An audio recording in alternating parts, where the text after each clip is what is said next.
Hello everyone, welcome to Let's Discover It. This is Arya and today we will discuss about the notes of chapter 3 synthetic fiber and plastics. Okay, तो आज हम इसको शुरू करते हैं। तो यहाँ पे नेचुरल फाइबर का एग्जांपल दिया गया है cotton, wool, silk etcetera are obtained from plant और एनिमल। ओके, इन सारी चीज़ हमें कहाँ से ऑब्टेन होती है? ये सारी चीज़ हमें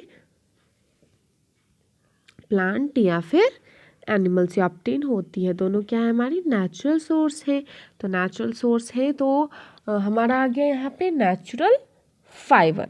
नेचुरल फाइबर हम उसे कहते हैं जो हमें प्लांट या एनिमल से ऑब्टेन होते हैं।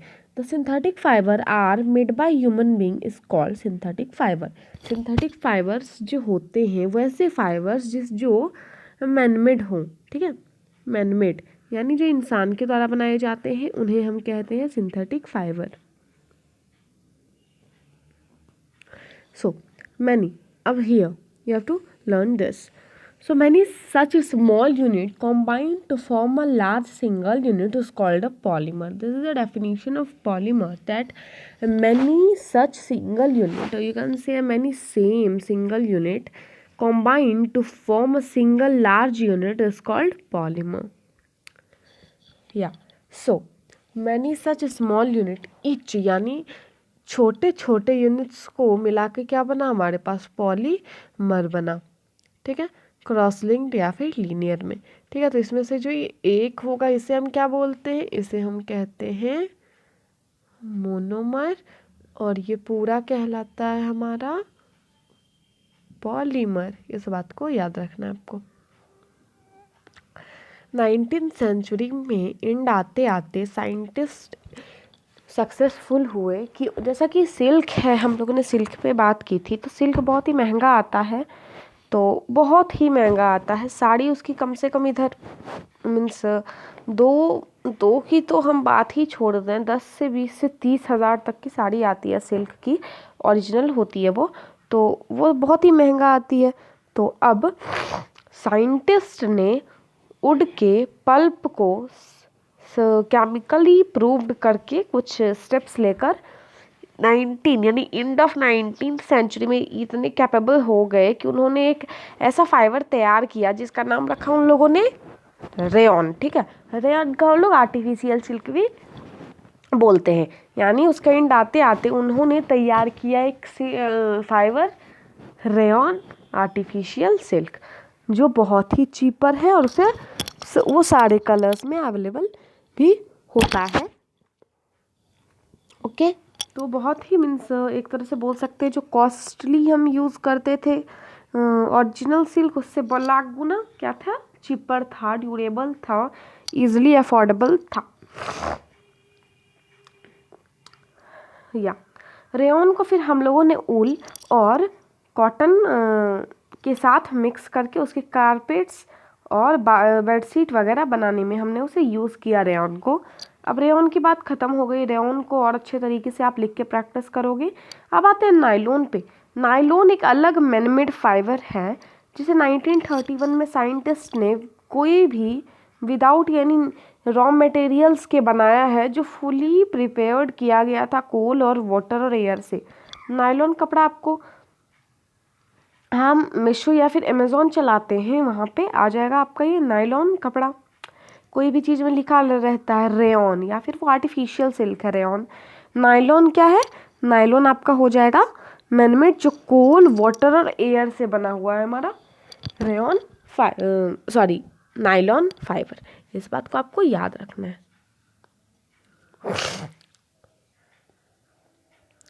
जो होता है नायलॉन ये बहुत ही स्ट्रॉन्ग होता है, इलास्टिक होता है और लाइट होता है, ठीक है, और बहुत ही लस्चरस होता है। आप इसे कैसे भी मरोड़ के फेंक दो तो ये सिकुड़ता नहीं है, ये एकदम फ्लेक्सिबल सा रहता है, आपके बॉडी में पूरा फिट हो जाता है, और आप इसे कोई भी डिटर्जेंट में वॉश कर सकते हो, ठीक है। आर्टिकल्स भी नायलॉन से बहुत सारी बनती हैं, socks, rope, tent, toothbrush, car seat, belt etcetera.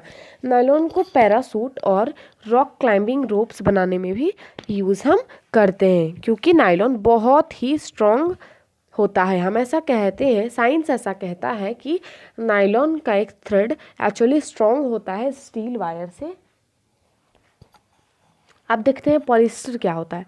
Polyester एक अलग सिंथेटिक फाइबर है जो क्रिस्प रहता है पूरा, आप उसे इजी टू वॉश कर सकते हो। It is a quite suitable for dress material के लिए बहुत ही सुटेबल होता है। पॉपुलर पॉलिस्टर है जिसे ओवन किया जाता है एकदम फाइन थ्रेड में यार्न बना के। टेरिलीन एक नाम है फेमस पॉपुलर पॉलिस्टर का। अब पीईटी क्या होता है? Polyethylene terephthalate is a very familiar form of polyester used for making bottle, utensils, film wires and many other useful product। Okay, तो पीईटी का फुल फॉर्म क्या हो गया?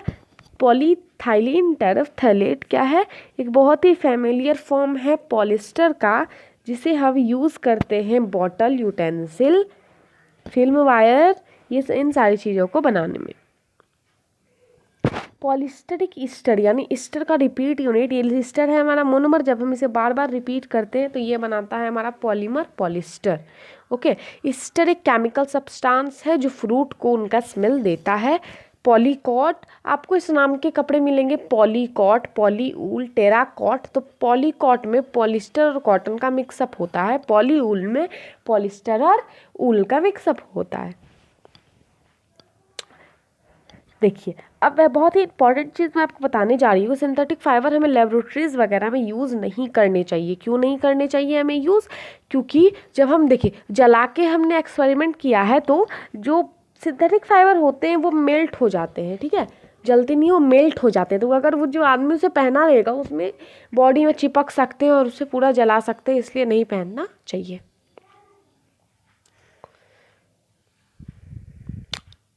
Yeah, all the synthetic fiber are prepared from by a number of process using raw materials of petroleum origin called petrochemicals। अभी petrochemicals होते हैं वो synthetic fibre जो प्रिपेयर किए जाते हैं पेट्रोलियम के रॉ मटेरियल से, उसे हम पेट्रोकेमिकल्स बोलते हैं। ओके, अब प्लास्टिक्स के बारे में अब हम देखते हैं। Okay, so plastic, what is a plastic?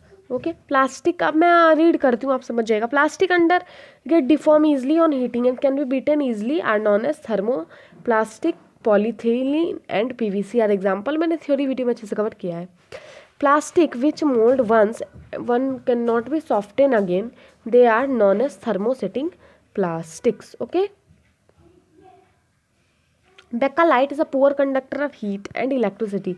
Bakelite and melamine is an example of thermosetting plastic. Bakelite is a poor conductor of heat and electricity. It is used for making electric switches, handle of various utensils. Melamine is also a type of thermosetting plastic used as it resists for fire and can tolerate heat better than other plastic. It is used for making floor tiles, kitchenware and fabric which resist fire. Water, milk, pickle, dry fruits, etc. Plastic container convenient. This is because of their lightweight, lower price, good strength and easily handling. Plastic are used in car, aircraft and spacecraft too. Plastic do not react with water and air. They are not corroded easily. That's why they are used as to store various kinds of material including many chemicals in plastic always. Okay, plastic are very strong, durable and can be molded into different shape and sizes. So yeah, plastic are also used in industries for packaging of tablets, thread used for stitching wound, syringe, doctor's gloves, etc. Plastic cookware is used in microwaves, oven for cooking food. Teflon is a special plastic on which oil and water do not stick. It is used for non-stick coating on cookware. Now about decomposition. Decompose anything. A material which get decomposed through natural process, such an action by bacteria is called biodegradable, and a material which is not easily decomposed by natural process is called non-biodegradable. Plastic takes several years to decompose. It is not environment friendly. It causes environment pollution. The burning process in the synthetic fiber is quite slow and it do not completely burnt easily. In this process, it release of poisonous fumes into the atmosphere, causing air pollution. So, here's the thing, you have to remember that peels of vegetable, fruit, leftover, food stuff were decomposed in 1 to 2 weeks, and these are biodegradable waste. Take an example of paper. Paper is a thing which decompose in 10 to 30 days and it is also biodegradable. Okay. So where we are? Yeah. Cotton cloth is a thing decomposed 2 to 5 months. It is also biodegradable. Wood 10 to 15 years, but wood also a biodegradable waste. Woolen cloth take about a year, but woolen cloth is also a biodegradable waste. Plastic bag takes several years and it is a non-biodegradable waste. Tin, aluminium and other metal cans all are so plastic tin all are non biodegradable waste. अब अगले video में मिलते हैं। From this side आ रही है। Thank you. अगर video पसंद आया हो तो लाइक करिए, शेयर करिए अपने फ्रेंड के साथ और चैनल को भी सब्सक्राइब करिए। Thank you.